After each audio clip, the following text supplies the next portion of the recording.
할렐루야. 주의 놀라운 은혜와 또 평강이 우리 모든 성도들과 함께 하시기를 예수님 이름으로 축원합니다. 아멘. 자, 오늘은 창세기 4장 1절에서 15절까지 말씀 중심으로 가인과 아벨이라는 제목으로 하나님 말씀 같이 듣겠습니다. 오늘 이 말씀도 참 큰 은혜와 축복의 말씀이 되리라고 믿습니다. 이제 오늘은 가인과 아벨 이야기입니다. 아담과 하와가 낳은 두 아들 가인과 아벨의 이야기입니다. 그런데 이 가인과 아벨의 이야기는 참 중요한 얘기입니다. 우리 인류의 이 세상의 모든 사람들은요, 가인의 길을 따르든지 아니면 아벨의 길을 따르든지 둘 중에 하나입니다.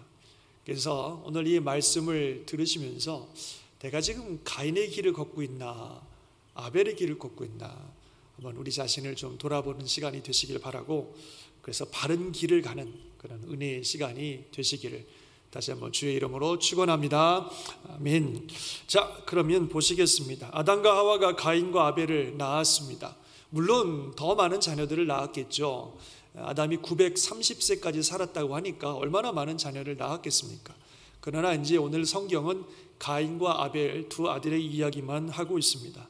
이 두 아들이 하나님의 구원의 역사와 관련된 중요한 인물들이기 때문에 두 아들의 이야기만 하고 있는 것입니다.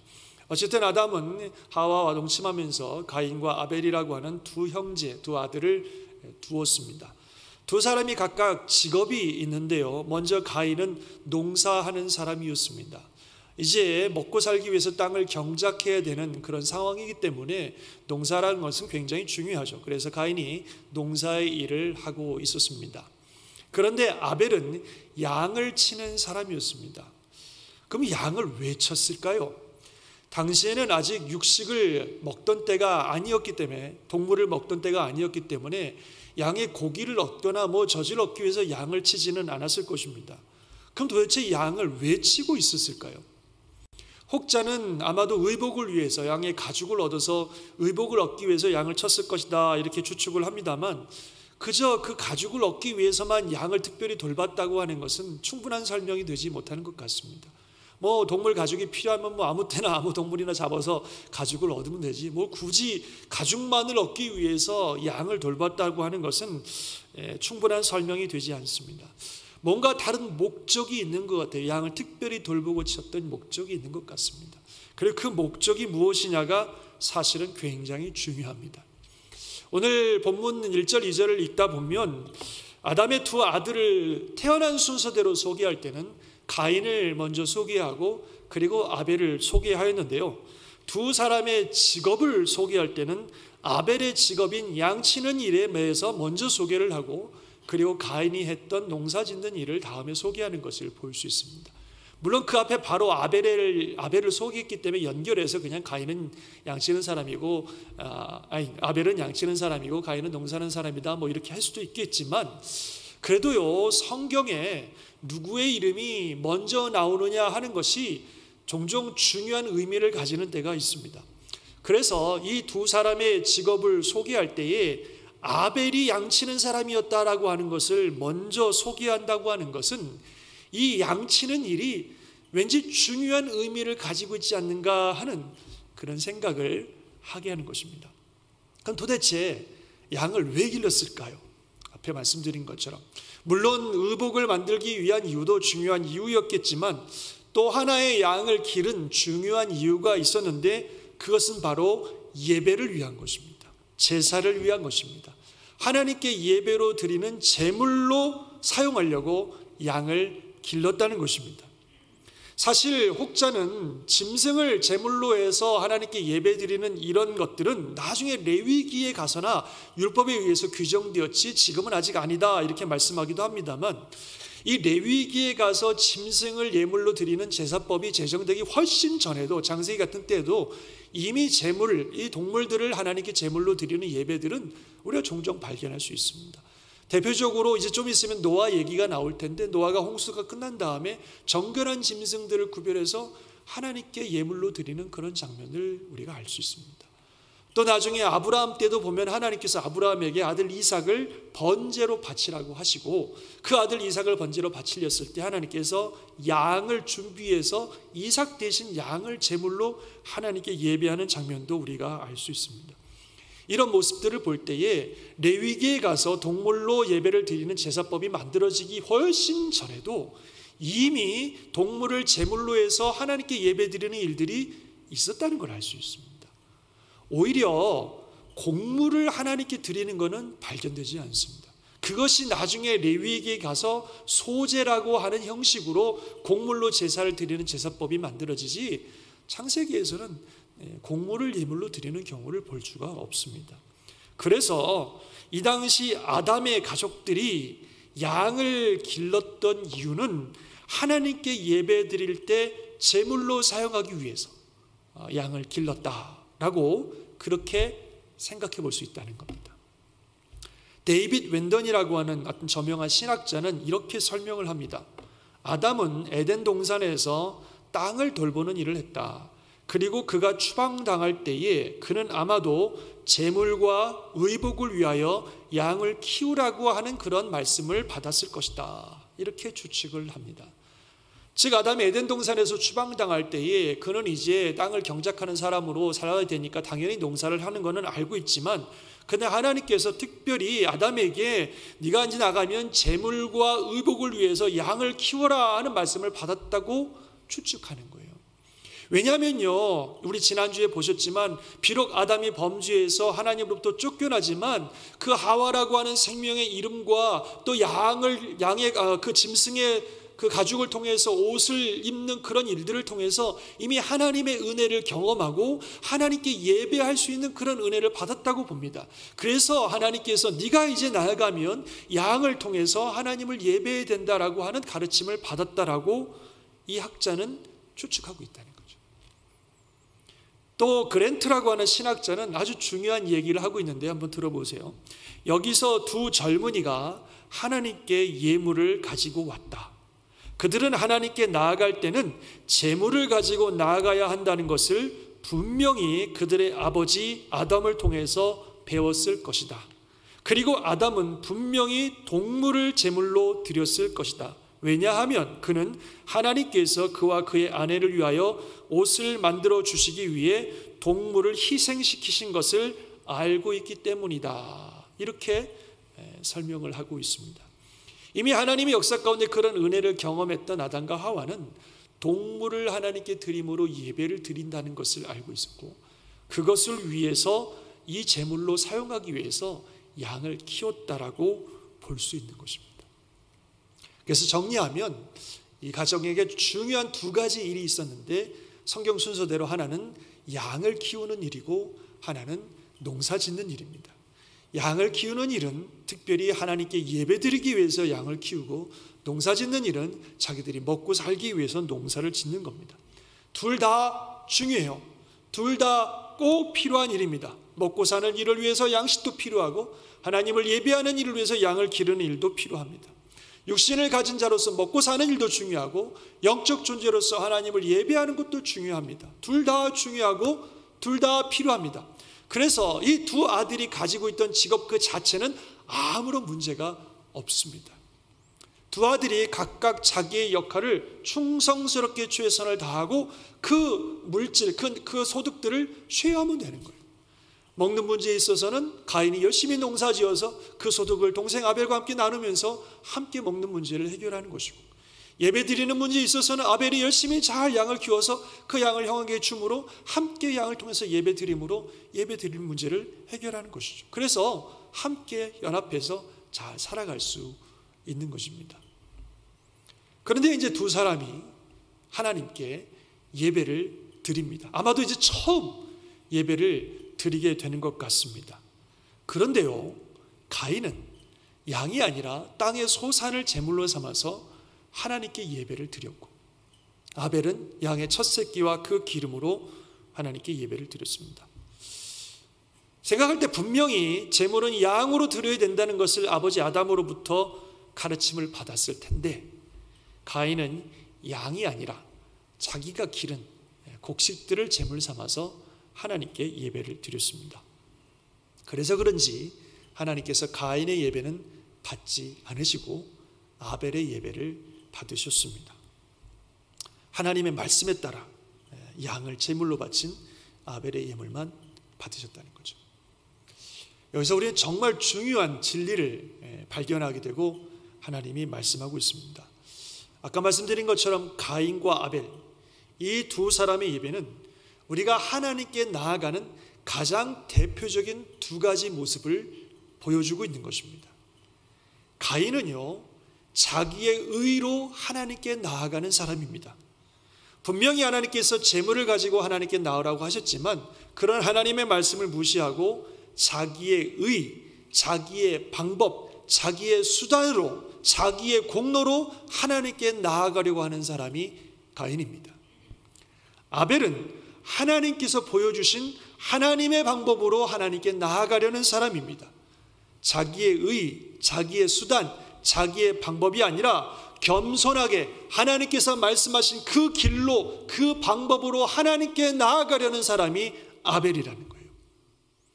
그런데 하나님께서 받으시는 예배는 자기의 수단, 자기의 방법, 자기의 의로 하나님께 나아가는 자의 예배가 아니라 하나님의 방법, 하나님의 의로 하나님께 나아가는 자의 예배를 하나님이 받으신다는 겁니다. 믿음으로 아멘 하시기 바랍니다. 그래서 오늘 본문에서 분명히 말씀하고 있어요. 여호와께서 아벨과 그의 제물을 받으셨으나 가인과 그의 제물을 받지 아니하신지라.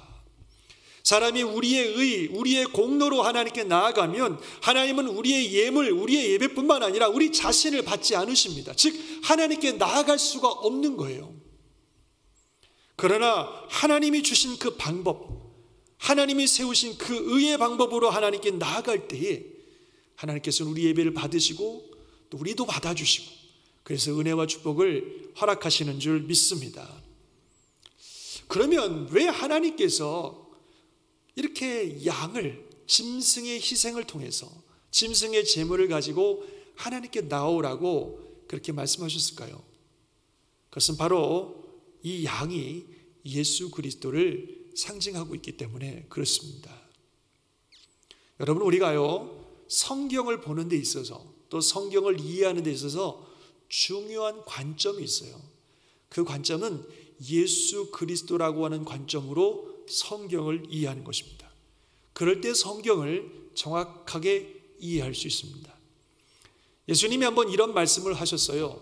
너희가 성경에서 영생을 얻는 줄 생각하고 성경을 연구하거니와 이 성경이 곧 내게 대하여 증언하는 것이니라. 이걸 좀 현대인의 번역 거의 비슷합니다만 이렇게 하고 있나 한번 같이 읽어볼까요? 이거는 시작. 너희는 성경에서 영원한 생명을 얻는 줄로 생각하고 성경을 부지런히 연구하고 있는데 바로 이 성경이 나를 증거하고 있다. 예. 예수님 당시에 성경은 구약 성경이죠. 신약 성경은 없었으니까. 그래서 이제 그들이 구약 성경을 연구하면서 예수님 말씀하신 것처럼 성경을 통해서 영생을 얻는 길, 즉 하나님께 나아가는 길을 찾기 위해서 부지런히 연구하고 있는데 이 성경, 그들이 가지고 있는 이 구약 성경, 이 성경이 곧 누구에 대해서요? 예수님에 대해서 증언하고 있다고 우리 예수님이 말씀하고 있는 것입니다. 즉 성경은, 신약 성경은 말할 것도 없고 구약 성경도 영생, 즉 하나님께 나아가는 길은 예수님이다 라고 하는 것을 우리에게 증언하고 있다는 거예요. 그래서 이 성경을 볼 때 우리는 예수님이라고 하는 관점으로 성경을 볼 때에 성경을 정확하게 이해할 수 있다는 거죠. 오늘 이 창세기에 나오는 너무너무 중요한 사건, 하나님께 예배하고 하나님께 나아가는 이 중요한 사건 속에서도 우리는 누구를 발견해야 되냐면 예수님을 보는 겁니다. 예수님이라는 관점에서. 그래서 하나님께 나아가고 하나님을 예배드림에 있어서 절대적인 조건인 이 제물, 이 양처럼 우리가 하나님을 예배하고 하나님께 나아감에 있어서 절대적인 조건이 있는데 그게 바로 예수 그리스도라는 것입니다. 믿음으로 아멘 하시기 바랍니다. 이미 전장 3장 21절에서 하나님께서 짐승을 죽여서 가죽옷을 지어 입히시는 모습을 통해서 하나님께서 인간들의 죄와 수치를 가려주시는 모습을 보았습니다. 그런데 아무 죄 없이 희생된 이 짐승, 인간의 죄를 가려줄 그 가죽옷을 얻기 위해서 희생된 이 짐승이 바로 아무 죄 없으시지만 우리의 죄와 허물을 가려주기 위해서 희생하신 예수 그리스도라는 사실을 우리는 이미 발견하였습니다. 그리고 4장에 와서 사람이 하나님께 나아가는 이 중요한 순간에 하나님께 나아가기 위해서 희생되어야 되는 이 제물, 이 양은 바로 우리가 하나님께 나아가는 유일한 길이신 예수 그리스도를 상징하고 있다는 거죠. 그래서 우리는 죄인이기 때문에 하나님께 나아갈 자격이 없는 사람이지만, 우리를 대신해서 피 흘려 죽으신 예수님의 그 피와 그 은혜, 예수님께서 이루신 그 의를 의지하면, 그 의를 통해서만이 우리는 하나님께 나아갈 수 있고 하나님을 예배할 수 있는 것입니다. 제임스 그레이라고 하는 신학자가 있어요. 제가 자꾸 신학자의 얘기를 언급하는 것은 이런 어떤 말씀과 이렇게 성경을 보는 이 입장이 저만의 얘기가 아니라 신학자들이 공감하고 있는 부분이라는 것을 여러분에게 말씀드리기 위해서 신학자 얘기를 좀 하는데요. 이 제임스 그레이라고 하는 분은 목회자이시고 성서학자고, 그 유명한 무디 바이블 인스티튜션에서 30년 동안 총장을 하셨던 아주 저명한 분이신데요. 그분이 이 부분을 이렇게 이야기하고 있습니다. 하나님께서 순전한 짐승, 아마도 양일 텐데 순정한 짐승을 죽이시는 방법 외에 어디서 그 가죽옷을 만드셨을 것인가? 이런 환경들을 통해서 의심할 바 없이 죄인이 다른 사람의 생명을 그 죄인의 영혼과 하나님 사이에 둔다고 하는 그런 진리가 드러난 것이다. 아벨은 바로 그 진리를 믿음으로 붙들었고 그 자신의 의지를 하나님의 말씀에 굴복시켰다. 그는 하나님께 바로 그 계시된 방법으로 나아갔다. 제물 이전에 그 사람이 하나님께 받아들여져야 하는데, 이것은 아벨의 제물이 보여주듯이 오직 속죄의 희생과 예수 그리스도의 피의 근거에 의해서만 가능하다, 이렇게 보고 있어요. 또 앞서 인용한 그랜트라고 하는 신학자는 이 부분을 이렇게 설명합니다. 아벨의 제물은 하나님께 받아들여졌다. 사람의 죄는 오직 피 흘림을 통해서만 속죄된다. 그러므로 정결한 짐승은 하나님이 받으시는 유일한 희생이신 그리스도를 상징한다. 그리스도의 피만이 죄에 대한 완전한 속죄이다. 그리스도 피 외에 어떤 것도 그것을 대신할 수 없다. 이렇게 설명하고 있어요. 그래서 이 하나님께 나아가는 방법으로 제시된 이 양은 바로 우리가 하나님께 나아가는 유일한 길인 예수 그리스도를 상징하고 있고, 바로 예수 그리스도를 통해서만 하나님을 예배하고 하나님께 나아간다는 어마어마한 진리를 보여주고 있는 것입니다. 가장 중요한 말씀인 성경은 이 부분을 어떻게 인용하고 어떻게 설명하고 있는지 히브리서에 나와 있는 말씀입니다. 우리 히브리서의 말씀을 다 같이 읽겠습니다. 시작. 믿음으로 아벨은 가인보다 더 나은 제사를 하나님께 드림으로 의로운 자라 하시는 증거를 얻었으니 하나님이 그 예물에 대하여 증언하심이라. 그가 죽었으나 그 믿음으로써 지금도 말하느니라. 아벨이 드린 제사가 가인의 제사보다 훨씬 낫고 하나님께 받아들여졌는데, 그 이유는 그가 믿음으로 하나님께 예배드렸기 때문이라고 말씀하고 있습니다.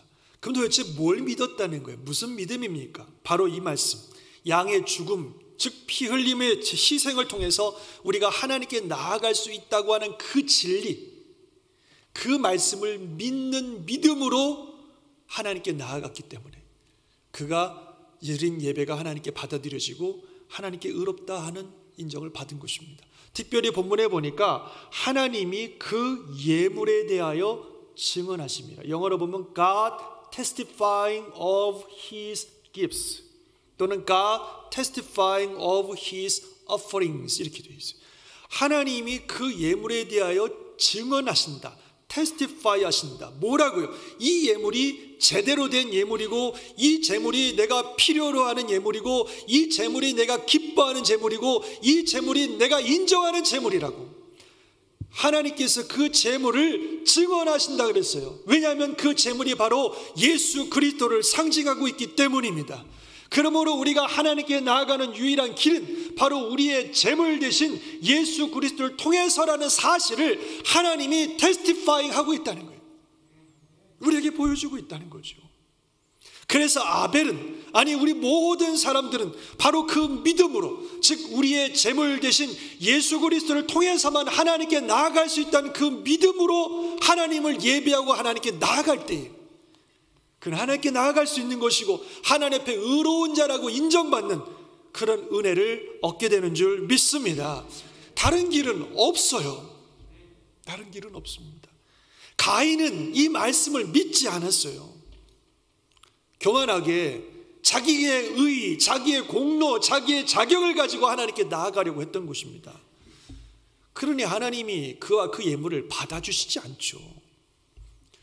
누구도, 어느 누구도 우리의 의, 우리의 자격, 우리의 공로, 우리의 어떤 것으로는 결단코 하나님 앞에 나아갈 수가 없습니다. 오직 예수 그리스도를 통해서만이 하나님께 나아가는 줄 믿습니다. 이 이야기는 너무너무 중요한 얘기입니다, 여러분. 아담과 하와가 범죄를 해서 에덴에서 쫓겨났습니다. 하나님과 관계가 단절되어 버렸습니다. 영적 죽었습니다. 하나님께 접근도 하지 못하는 상태가 되었습니다. 그러나 놀랍게도 하나님이 은혜 베풀어 주셔서 그 여자의 후손이라고 하는 약속을 통해서 또 아담과 하와에게 입혀주신 그 옷을 통해서 하나님의 은혜를 보여주셨습니다. 그래서 앞서 말씀드린 것처럼 에덴으로부터 쫓겨난 아담과 하와 사람들이 하나님을 만날 수 있는 예배라고 하는 놀라운 수단을 주셨습니다.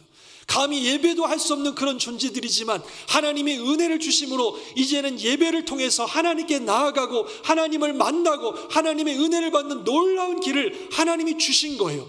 그래서 아담과 하와의 이 가족이 하나님을 예배하는 이 엄청난 은혜가 있는 것입니다. 그런데 오늘 본문에 나오는 이 이야기가 바로 그들이 드린 그 첫 번째 이야기를 말씀하고 있습니다. 그런데 그 첫 번째 예배의 이야기를 통해서 우리에게 너무나 중요한 진리를 말씀하고 있는 거예요. 죄인인 인간이, 하나님으로부터 쫓겨난 인간이 하나님께 나아가는 길은 오직 예수 그리스도를 통해서 뿐이다. 그것을 우리에게 분명히 말씀하고 있습니다. 그래서 우리는 겸손하게 우리의 자격, 우리의 의, 우리의 수단, 우리의 방법으로는 하나님께 나아갈 수 없다는 사실을 겸손하게 인정하고 정말 하나님께서 베푸신 이 의의 길, 은혜의 길, 생명의 길인 그 예수 그리스도를 믿고 그 이름을 의지하고 그 의를 의지하여 하나님께 나아갈 수 있기를 주의 이름으로 축원합니다. 다른 길은 없어요. 다른 길은 없어요. 말씀드린 것처럼 가인은 하나님께서 어찌 보면 그 아버지를 통해서 주신 이 귀한 진리를 무시하고 자기의 의, 자기의 방법으로 하나님께 나아가려 했습니다. 결국 그의 시도는 실패했습니다.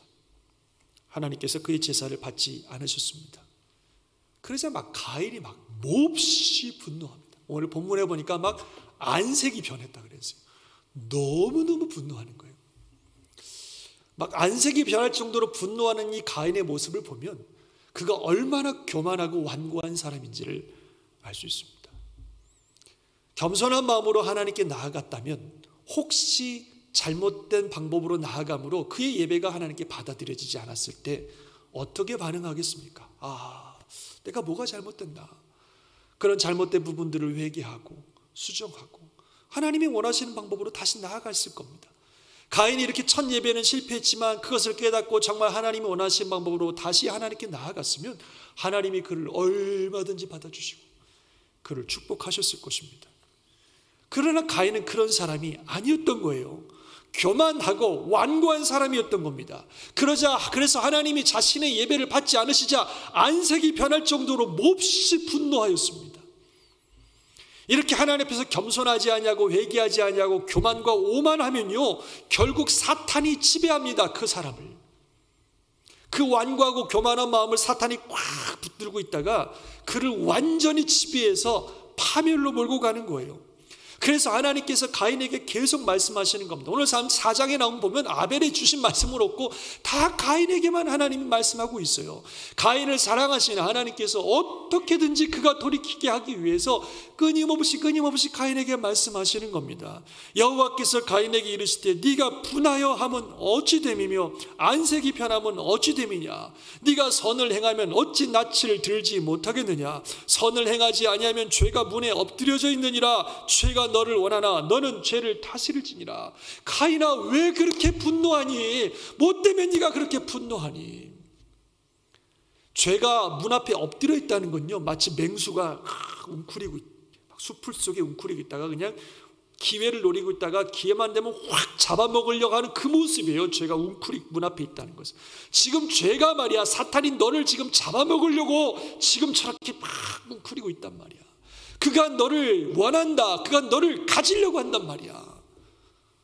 너는 죄를 다스려야 돼. 네 마음 다스려야 돼. 그 교만하고 완고한 마음 내려놓고 내가 원하는 방법으로 내가 제시한 은혜의 길을 잡으라고 하나님이 말씀하시는 거죠. 돌아오라고. 그럼에도 불구하고 가인은 돌이키지 않고 그 완고하고 교만한 마음, 그 분노의 마음을 계속 가지고 있다가 후에는 들에서 아우 아벨을 쳐 죽이는 이런 무서운 범죄를 범하고 맙니다. 정말 완전히 사탄에게 잡아먹힌 거죠. 여러분, 우리가 겸손히 하나님이 주신 은혜를 붙들지 않고 예수 그리스도를 붙들지 않고 자기의 방법, 자기의 의, 자기의 생각으로 하나님께 나아가고 살려고 하면 끝이 이렇게 될 수 있다는 거예요. 여러분, 우리가요 자기의 의가 통하지 않고 내가 이만큼 했는데도 하나님이 나를 복 주시지 않고 은혜 주시지 않는다고 보면 사람들이 하나님에 대해서 분노해요. 아니, 내가 얼마나 열심히 했는데, 내가 얼마나 많이 노력했는데, 내가 얼마나 열심히 뛰었는데 하나님 나한테 이럴 수 있어요 말이야. 막 이러면서 하나님에 대해서 분노하는 거죠. 자기가 한 거 생각하면 이러면 안 된다는 거죠. 또 내가 볼 때는 별 볼 일 없는 것 같은 사람인데도 하나님께서 그들을 축복하시고 그들을 통해 역사하시고 그들을 통해 일하시는 걸 보면 못마땅하고 말이에요. 시기심이 생기고 미워하고 어떻게든지 그 사람을 깎아내리려고 하고 하는 이런 마음들이 우리 안에 생긴다는 거죠. 성경에 그런 예는 얼마든지 있어요. 사울과 다윗을 봐도 그렇습니다. 사울이 다윗에 대해 가졌던 마음이 이런 마음이 아닐까 싶습니다. 그냥 자기 의와 자기 나라를 세우는 일에 혈안이 되었던 사울은 하나님이 그 별것도 아닌 것 같은 다윗을 통해 역사하시는 모습을 보면서 얼마나 시기하고 죽이려고 하는지 몰라요. 신약에도 보면요, 당시의 유대인들, 특별히 바리새인들이나 종교 지도자들이 바로 그런 모습을 보입니다. 그들은 자기 의로 가득한 사람이에요. 우리는 선민이고 우리는 최고로 거룩한 사람이고 막 자기 자신에 대한 자부심이 가득한 사람이었습니다. 그런 것 때문에 하나님이 우리를 사랑하고 축복한다고 믿었던 사람들이었습니다. 그 의로 하나님께 나아가려고 했던 사람들이었습니다. 그런데 어느 날 저 북쪽 갈릴리의 그것도 촌동네 나사렛 출신 어떤 젊은 청년 예수라는 사람이 나와서 막 하나님의 역사를 이루는 걸 보며 이게 견딜 수가 없는 거예요. 봐줄 수가 없는 거예요. 겸손한 마음으로 예수님의 말씀과 행동을 보았으면 그분이 누구인지 분명히 알 수 있는데 이 교만하고 완고한 이 바리새인들과 종교 지도자들은 그 예수를 볼 수가 없는 거죠. 막 시기심이 생기고 미워하고 죽이려고 하고 말이죠. 예수님께서 그들을 사랑하셔서 정말 많이 그들에게 말씀하시고 그들의 교만과 그들의 위선에 대해서 얼마나 많이 말씀하셨는지 몰라요.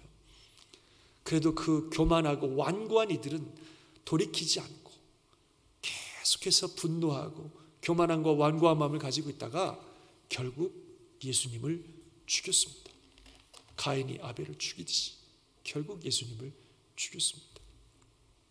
그리고 예수님을 따르는 수많은 주의 제자들을 시기하고 미워하고 많은 하나님의 사람들을 죽였습니다. 우리가 예수 그리스도를 의지하지 않냐고 자기를 의지하는 사람의 삶들을 살아가면 결국 이렇게 된다는 거죠.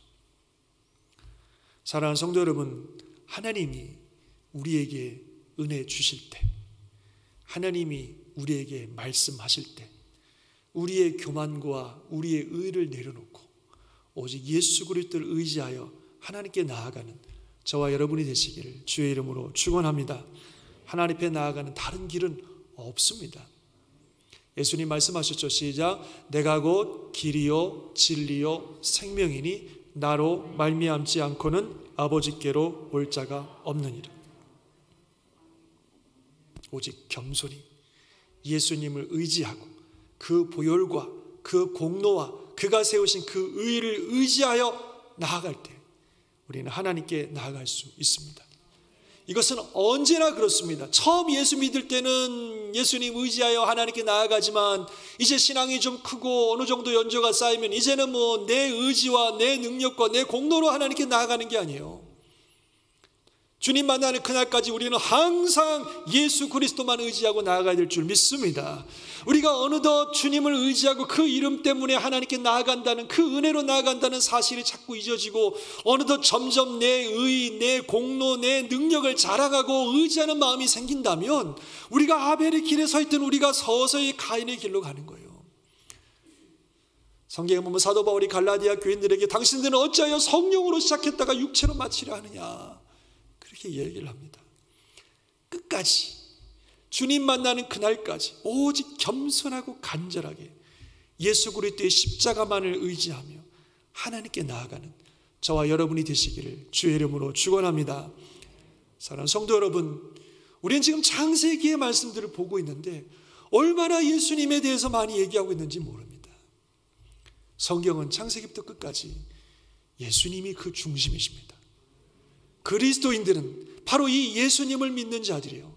이 예수님이 하나님께 나아가는 유일한 길이고 예수님이 내 생명이시고 내 인생의 소망이라고 하는 것을 굳건히 믿고 나아가는 사람들이 바로 그리스도인들입니다. 오늘 본문을 통해서도 하나님께서 분명히 말씀하고 있는 거예요. 하나님께 나아가는 유일한 길은 오직 예수 그리스도를 통해서만이라고.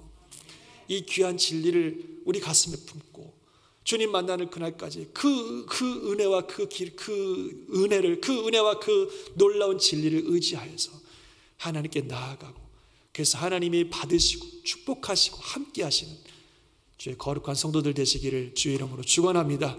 그 은혜로 또 한 주간도 승리하시고 하나님 영광 돌리실 줄 믿습니다. 아멘. 기도하겠습니다.